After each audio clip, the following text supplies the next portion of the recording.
Welcome to The Explainer. Today, we're diving into a technology that is, let's be honest, completely shaking up the creative world: generative AI. So, is it a partner or a threat? Let's get into it. All right, let's just start with the big question, the one on everyone's mind. Is AI here to replace human creativity?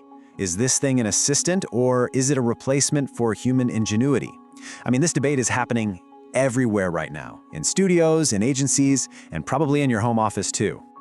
Because look, whether we're ready for it or not, the change is already here. A recent analysis shows that a whopping 75%, three-quarters of knowledge workers around the globe are already using AI tools. So yeah, this isn't some far-off future trend. This is happening right now.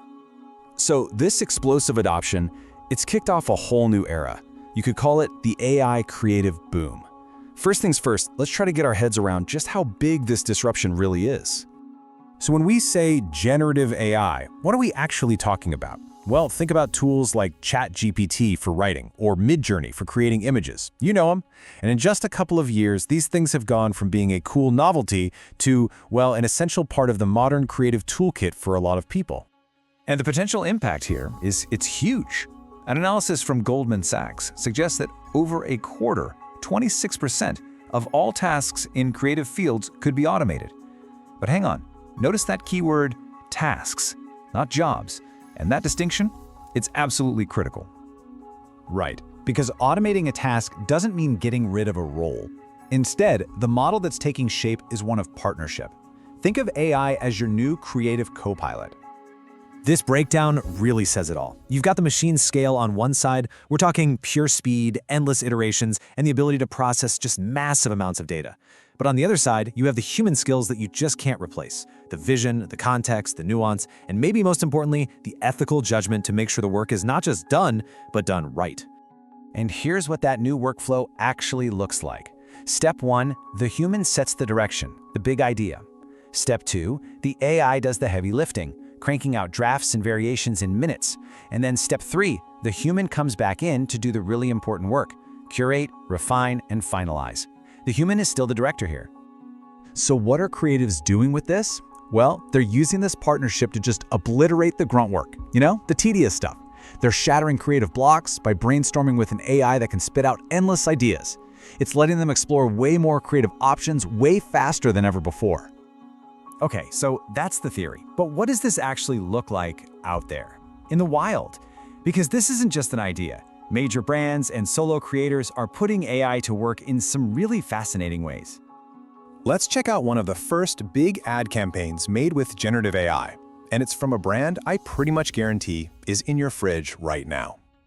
The team at Heinz had this absolutely brilliant idea. They went to an AI and just gave it one prompt, ketchup, and what it spit back over and over were images that looked just like their iconic bottle.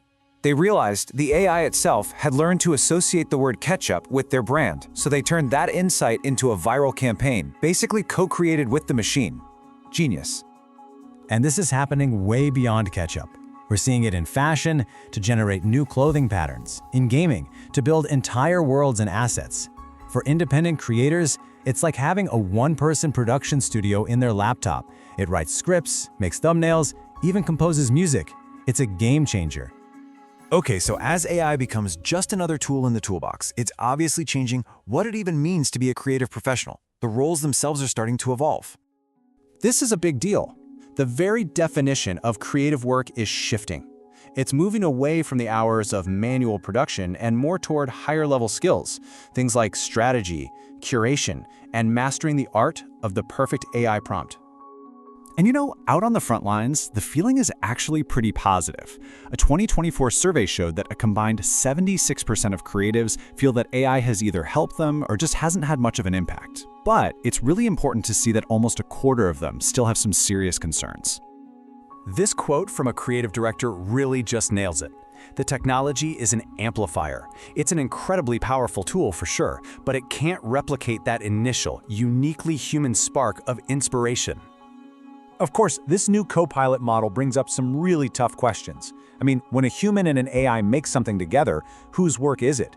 This is opening up huge challenges around intellectual property, not to mention making sure the final output is actually accurate and original.